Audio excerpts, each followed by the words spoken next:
নমস্কার, বেবি রান্নাবাটিতে সবাইকে স্বাগত। আজকে আমি পাউডার দুধ দিয়ে দই বসিয়ে দেখাবো। অনেকেরই ধারণা আছে যে লিকুইড দুধ ছাড়া দই বসানো যায় না। সেটাই আজকে আমি দেখাবো যে পাউডার দুধ দিয়েও কিন্তু অনায়াসে দই তৈরি করে নেওয়া যায়। আর আপনি যদি আমার চ্যানেলের নতুন বন্ধু হয়ে থাকেন, চ্যানেলটা সাবস্ক্রাইব করার অনুরোধ রইল। চলুন তাহলে দইটা রেডি করা দেখে নিই। দইয়ের জন্য আমি প্রথমেই নিয়েছি 2 চামচ চিনি। এই চিনিটা কিন্তু আমি যে দইয়ের লাল রঙটা হয় সেটা তৈরি করার জন্য নিয়েছি। আর এর মধ্যে দিয়ে দিলাম 1 চামচের মতন জল। এখন আমি মিডিয়াম ফ্লেমে এই চিনিটাকে লাল রং হওয়া পর্যন্ত আমি এটাকে নাড়াচাড়া করে নেব। নাড়াচাড়া করতে করতে দেখুন অনেকটা ফেনা হয়ে গেছে এবং লালচে হয়ে গেছে।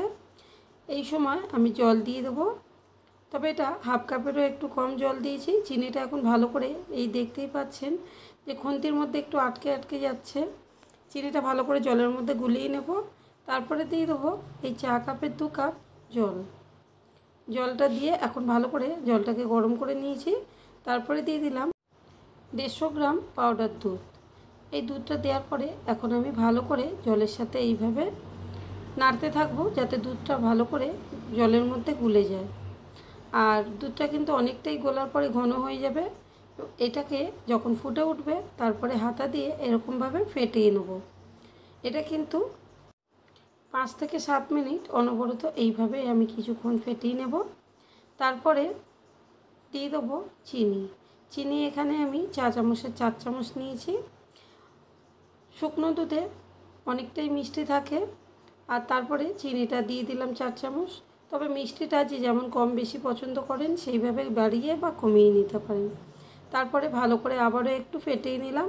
এখন আমি গ্যাসের ফ্লেমটাকে অফ করে কড়াটা নামিয়ে নিলাম। আর দুধটাকে এখন আমি এরমভাবে কিছুক্ষণ ঠান্ডা করে নেব, তবে পুরোপুরি ঠান্ডা করব না। তারপরে দিয়ে দেবো 2 চামচ দই। এখানে আমি মিষ্টি দই দিয়েছি, তবে মিষ্টি দইয়ের পরিবর্তে টক দইও ব্যবহার করা যায়। তারপরে দইটাকে ভালো করে এরকমভাবে দুধের মধ্যে গুলিয়ে নেব। আর উষুম উষুম থাকতেই কিন্তু আমি এখানে মাটির ভাঁড়ের মধ্যে দুধটাকে দিয়ে দেব। তবে এখানে মাটির ভাঁড়টা নিয়েছি, মাটির মধ্যে দইটা পাতলে সুন্দর একটা গন্ধ থাকে। আর তাছাড়া আপনি স্টিলের, অ্যালুমিনিয়াম কিংবা কাঁচের, প্লাস্টিকের যে কোনো বাটিতেই কিন্তু এরকমভাবে বসিয়ে নিতে পারেন। এখানে আমি পেপার দিয়ে দেখাচ্ছি, তবে ফয়েল পেপার থাকলে সেটা দিয়েও করে নিতে পারেন। আমি এখানে এমনি খবরের কাগজ দিয়ে আর মুখটার কাছে এরকমভাবে গার্ডার দিয়ে আমি সবগুলোর মুখ এরকমভাবে আটকে দিলাম। এরপরে কড়ার মধ্যে জল দিয়েছি আর তার মধ্যে দইয়ের জায়গাগুলো বসিয়ে দিয়ে একটা ছাঁকনির উপরে এখন আমি ঢেকে দেব 15 থেকে 20 মিনিটের জন্য মিডিয়াম ফ্লেমে।